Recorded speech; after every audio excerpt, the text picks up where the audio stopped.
అసలు దేవుడు మా గురించి పూర్తిగా మర్చిపోయాడనుకుంటా. మనకొక దేవతను మనమే చేసుకుందాం. నీ దేవుడైన యెహోవాను నేను తప్ప వేరొక దేవుడు నీకు ఉండకూడదు.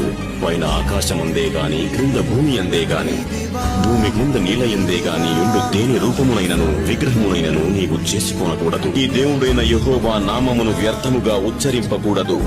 యెహోవా తన నామమును వ్యర్థముగా ఉచ్చరించు వారిని నిర్దోషిగా ఎంచడు. విశ్రాంతి దినమున పరిశుద్ధముగా ఆచరించుటకు జ్ఞాపకముంచుకును. నీ తండ్రిని తల్లిని సన్మానించుము. నరహత్య చేయకూడదు. వ్యభిచరింపకూడదు. దొంగలించకూడదు. నీ పొరుగువాని మీద అబద్ధ సాక్ష్యం చెప్పకూడదు. నీ పొరుగువాని ఇల్లు అసంగకూడదు. నీ పొరుగువాని భార్యనైనను అతని దాసునైనను అతని దాసినైనను అతని ఎద్దునైనను అతని గాడిదనైనను నీ పొరుగువాని దగ్గు దేనినైనను ఆశింపకూడదు.